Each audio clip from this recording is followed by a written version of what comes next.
The forbidden experiment. What kind of person would a baby become if born into a completely closed environment, cut off from the outside world? If it were possible to raise such babies without any human contact, how would they communicate with each other? What language would they speak? These questions didn't first occur to me. Throughout history, newborn babies have been isolated and experimented on many times. Because all written or spoken communication with the outside world in any language was prevented, these attempts are called language deprivation experiments. The goal was to find the source of language, and at a deeper level, to understand the very foundations of human nature. Of course, isolating babies to understand this is profoundly unethical. That's why cultural historians like Roger Shattuck preferred a different name for these experiments: the forbidden experiment. The earliest written record of a forbidden experiment comes to us from the historian Herodotus. Around 600 BC, the Egyptian Pharaoh Psamtik I ordered 2 newborn babies to be taken from their parents and given to a shepherd. The shepherd was strictly forbidden from speaking to them, yet the babies developed a language between themselves, and the first word they ever produced in this invented language was bekos. This word didn't exist in Egyptian. It turned out to be the word for bread in the language spoken by the Phrygians, a people who had lived in Anatolia centuries earlier. And so the Egyptians of that era came to believe that the origin of humanity, and of language itself, was Phrygia. About 1800 years later, in the 13th century, Holy Roman Emperor Frederick II conducted another experiment. Babies were again separated from their families and raised with minimal human interaction. Their basic needs were met, but no one ever spoke to them. The question was, if there is such a thing as a mother tongue, what would the world's very first one be?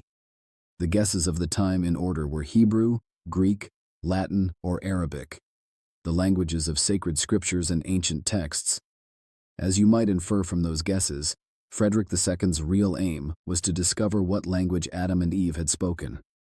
The chronicler Salimbene, who recorded these events, never tells us what language the babies ended up speaking, but he does describe in full detail the cruelty of those who ran the experiments. In later centuries, other children were found who had grown up in isolation, not because of experiments but for other reasons. Wild children, raised alone in nature, far from other humans. Because they had no contact with people, the kind of language ability we possess never developed in them. A girl named Oksana, found in Ukraine, had grown up with dogs and could only communicate in their manner.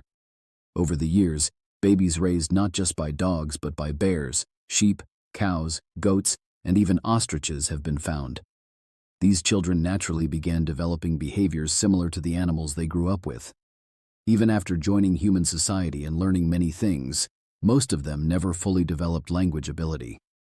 There is another way of being isolated from birth, one that requires no experiment: deafness.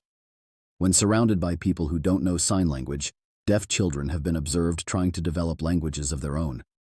The Nicaraguan children you see here had no communication with the outside world until 1980, isolated from birth by their deafness. After the Nicaraguan Revolution, they were brought together in the country's first school for the hearing impaired. The goal was to teach them sign language so they could express themselves better. Essentially, 100 babies who had each been growing up alone in their own rooms were finally brought under one roof.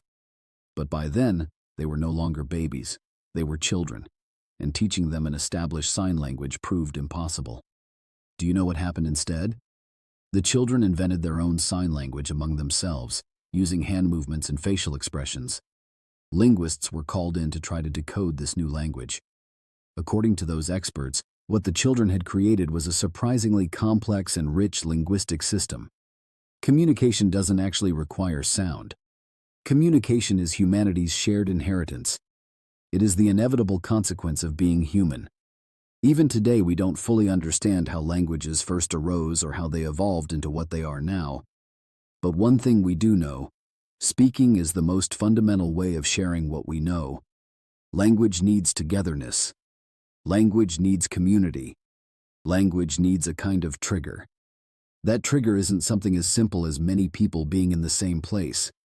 Linguists believe the most effective form of that trigger is a group of people who need to share information with each other. We are nourished by knowledge, and we feel the need to speak in order to share what we've learned. Just to be able to do that, we invented 6,300 different languages.